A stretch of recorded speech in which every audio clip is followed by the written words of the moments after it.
bisa. Lebih banyak ganti. Ganti. Ganti.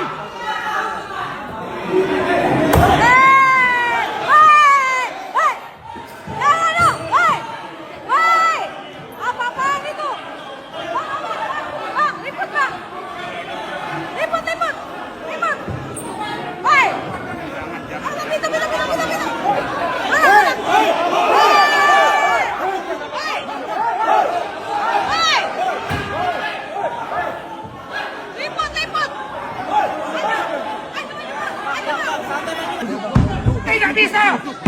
Tidak bisa! Tidak bisa! Lebih banyak ganti! Ganti! Ganti! Ganti! Sadar. Tidak bisa! Sadar. Tidak bisa! Ganti! Ganti! Ganti! Ganti! Ganti! Kita lewat aja, Pak. Kita lewat. Selaku Wakil Menko Kementerian Hukum, Menko Bidang Hukum. Coba Anda lihat viral di mana-mana, ada seorang advokat di dalam persidangan pakai jubah advokat, naik ke meja persidangan dan menginjak-injak. Naik ke meja persidangan tim advokat dan menginjak-injak di atas meja. Ini adalah kebrutalan pertama dalam sejarah hukum Indonesia.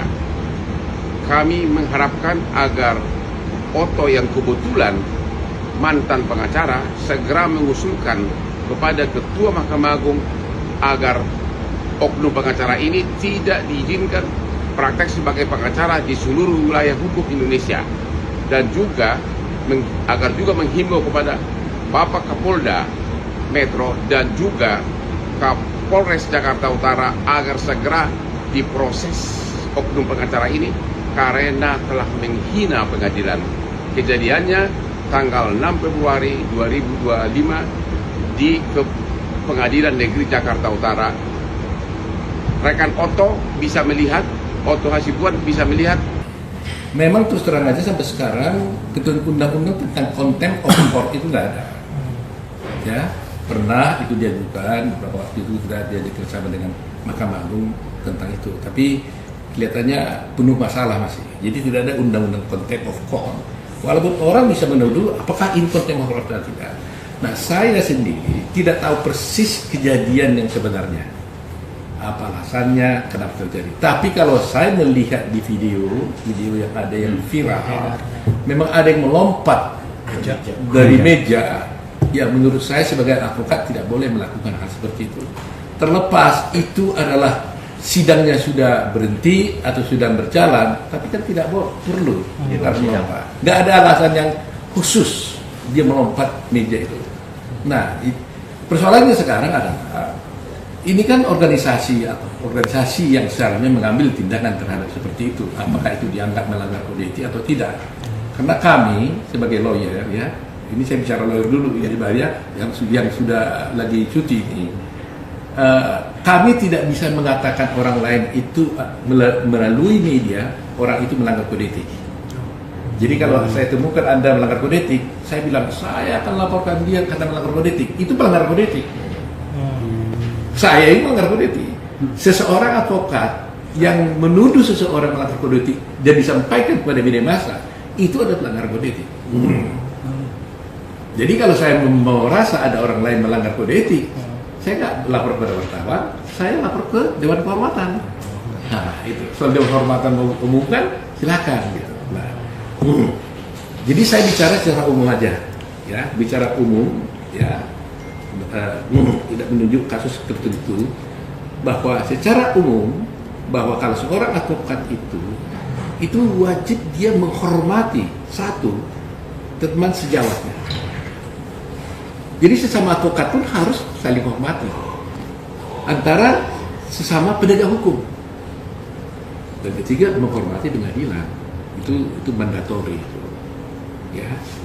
Nah, betapapun kita setuju atau tidak setuju dengan sikap pengadilan, cara pengadilan, ada mengatakan macam-macam pengadilan itu begini-begini, tapi kehormatan itu harus diberikan bukan kepada person-personnya, tapi adalah pada kejadian itu. Berarti Pak Wamen kalau misalnya sampai naik meja itu masuk dalam pelanggaran dalam persidangan? Ya, itu yang saya katakan Dewan Kehormatan akan memutuskan itu. Maksudnya organisasi.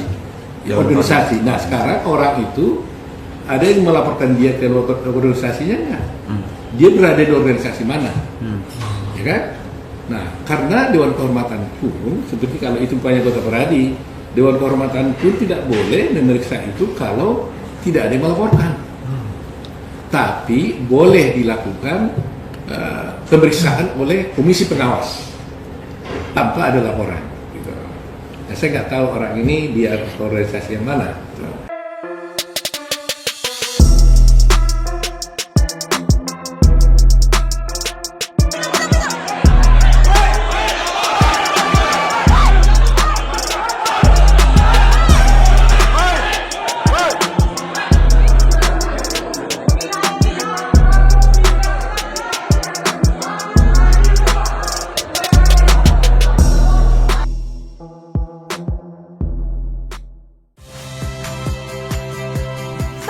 Rizka Clarissa.